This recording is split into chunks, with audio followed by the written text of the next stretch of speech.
क्योंकि मैं भी कर वही रहा जो ये कर रहे हैं, और जब वही कर रहे हैं तो मेरे को इस बात की जानकारी है कि जब यार आप राम जी की बात, हमारे सारे कवियों ने राम की बात करी, तो मेरा ये मानना है कि राम की बात अगर आप कर रहे हो तो राम चरित्र मानस के अंदर ये भी लिखा हुआ है कि दुनिया के कितने ही ताकतवर राजाओं ने पूरा उस शिव जी के धनुष पे पूरी ताकत लगा ली, पर वो धनुष किसी से टस से मस नहीं हुआ। वो धनुष रामचंद्र जी कोई तोड़ना था। तो मेरा ये मानना है संस्कृति मंत्रालय वालों कि जब सारे पैसे, सबसे ज्यादा पैसे हरिओम पंवार जी ने लिए, तो हम उछल कूद क्यों करें यार, हम तो इनकी अगवानी में।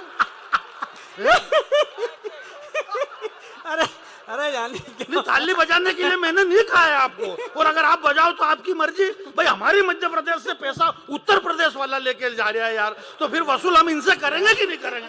भाई हमको जब जरूरत पड़ेगी तब हम ऑर्डर देके बुला लेंगे 5-25 बुलडोजर, और अब तो हम खुद बुलडोजरों का निर्माण करेंगे। कोई जरूरी नहीं कि हर बार मोहन मुरली बजाए, जरूरत पड़ने पे भी चक्र भी उठा सकते हैं। दूर नहीं रखेंगे मेरे भाई। मैं ये कह रहा था आपके बीच में, ये समय की बात है, समय का कोई भरोसा नहीं, समय कब किसका कैसा आ जाए है। पद्मश्री सुरेंद्र दुबे जी इस साइड में बैठे हुए, इनको पद्मश्री है। श्रद्धेय हरिओम पंवार जी इस साइड में बैठे हुए, और जानी बैरागी आपके बीच में कविता पढ़ रही है। ये ऐसा नहीं लग रहा आपको जैसे कि नरेंद्र सिंह तोमर जी इधर बैठे, इधर कैलाश विजयवर्गीय जी बैठे, और डॉक्टर मोहन यादव जी कविता पढ़ रहे मंच पे? ताली कमजोर है आपकी। बहुत अच्छा। समय से ज्यादा ताकतवर कोई भी नहीं है, इसलिए आदमी को ज्यादा इतराने की जरूरत नहीं है।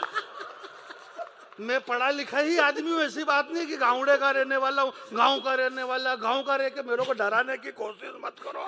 मैं बहुत विद्वान आदमी हूँ, और मैं ये जानता हूँ मेरे भाई, जब सूर्य पुत्र कर्ण जिसके तर्कस के अंदर वो तीर थे जो अपने तीरों के प्रहार से योगेश्वर श्री कृष्ण सृष्टि के नियंता जिस रथ के ऊपर विराजमान है, और उसी रथ पे रुद्र रूप श्री हनुमान जी महाराज विराजमान है, वो सूर्य पुत्र कर्ण अपने बाणों के प्रहार से श्री कृष्ण जी अर्जुन के रथ को 4 पांव पीछे धकेल देता था, जिसमें इतनी ताकत थी। अब आप कल्पना करो कि जो कर्ण भगवान कृष्ण और हनुमान जी जिसके रथ पे बैठे हुए हैं, उनका रथ मतलब पीछे धकेल दे, और उनका खुद का उस कर्ण का जब रथ का पहिया फंसा तो खुद से ही नहीं निकल रहा। तो भगवान ने कहा, बोले देखो फोगट की दादागिरी मत करा करो करण, टाइम सबका आता है, तेरे में कितनी ताकत हो पर बेटा जब फंसेगा तो खुद का ही रथ का पहिया नहीं निकलेगा। तो ये ऐसा सिस्टम है, ये राजनीति ऐसा कुछ नहीं। बहुत सारे लोग जो चिल्ला चोट कर रहे हैं कि ये अच्छा नहीं हुआ, ये अच्छा नहीं हुआ, ये अच्छा नहीं हुआ, ये जो भी हो रहा बहुत अच्छा हो रहा। दिक्कत ये है कि आपकी मर्जी से नहीं हो रहा, इसलिए अच्छा नहीं हो रहा, बाकी तो अच्छा ही हो रहा है। वो 140 करोड़ लोगों ने पूरी ईमानदारी से डिसीजन लिया था, 140 करोड़ लोगों ने ईमानदारी से डिसीजन लेकर के एक डॉक्टर को प्रधानमंत्री हमने चुना। डॉक्टर मनमोहन सिंह जी हमारे बीच में नहीं है, पंच तत्वों में जहां भी एक अर्थशास्त्री हम उन्हें प्रणाम करते हैं। डॉक्टर मनमोहन सिंह जी 10 साल तक देश के प्रधानमंत्री रहे, वो डॉक्टर थे। डॉक्टर होने के बाद 10 साल में उन्होंने इंजेक्शन तक नहीं लगाया, तो फिर हमने चाय बेचने वालों को चुना। अब उसने दे धड़ाधड़ ऑपरेशन पे ऑपरेशन, ऑपरेशन पे ऑपरेशन। अब यार चाय बेचने वाला ऑपरेशन करेगा तो टांके तो गलत सुलत आ ही सकते हैं। ये टांके गलत सुलत आ गए तो लोग चिल्ला रहे, बाकी और कुछ भी नहीं हो रहा, काम बराबर सही हो रहा। आप काम करो बिल्कुल, लोग पूरे देश में लड़ेंगे। पंवार जी आदमी का काम सही होना चाहिए।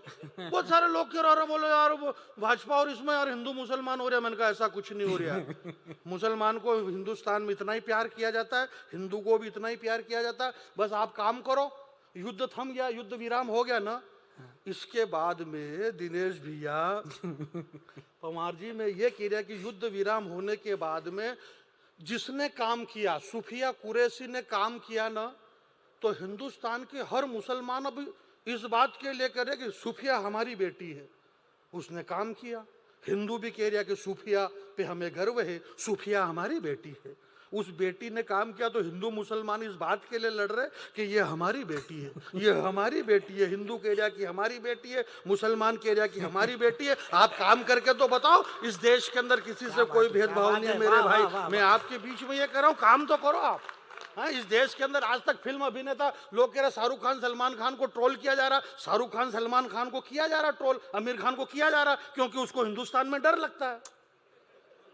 भाई तेरे को डर लग रहा है तो तू हनुमान चालीसा शुरू कर दे, डर खत्म हो जाएगा तेरे का।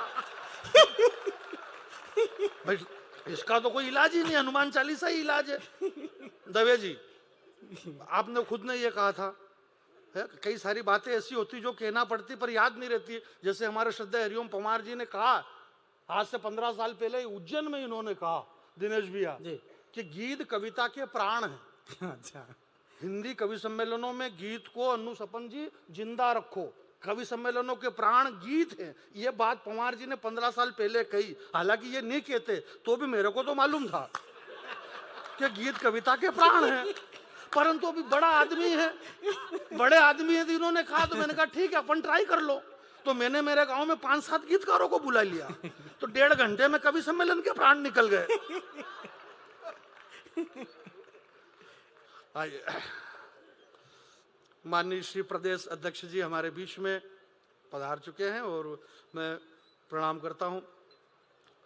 विराजमान हो जी, बहुत बहुत धन्यवाद। एक कविता मैं आपके बीच में पढ़ देता हूँ, बहुत अच्छा चल रहा है मामला, तो मैं आपके बीच में, नहीं ऑपरेशन तो खत्म होगा ही नहीं, ये तो युद्ध विराम हो गया, उससे क्या लेना देना। अब उन सेना के, हिंदुस्तान की सेना की जय होगी और सदा सदा जय होगी, वो तो विजयी रहेगी, वो काल जय है क्योंकि वो भारत की सेना है। परंतु जो हमारे यहाँ के जो चैनल वाले हैं इनको जबरदस्त, इनको पकड़ के बांधना पड़ता है, नहीं तो वो तो अच्छा करा, वो अफगानिस्तान के आगे जाने के लिए तैयार थे। जब टीवी खोलो रूस और यूक्रेन का युद्ध हुआ, टीवी खोलो तो धड़ाधड़ दम, बम पे बम, बम पे बम। राष्ट्रपति पुतिन को मालूम पड़ा तो उसने चैनल वाले को बुलाया, बोले इधर आओ, बोले ये बम फेंकना बंद कर दो क्योंकि मैं खुद नहीं फेंक रहा हूं अब, और जितने तुमने फेंके इतने खुद मेरे पास में है ही नहीं अब, तो इसलिए ये फेंकना फांकनी बंद करो। तो चैनल वालों ने कहा, बोले देखो पुतिन साहब आप भले बम फेंको या मत फेंको, हम ये यूक्रेन पे बम तब तक फेंकेंगे जब तक आलिया भट्ट को सेकंड डिलीवरी नहीं होती है।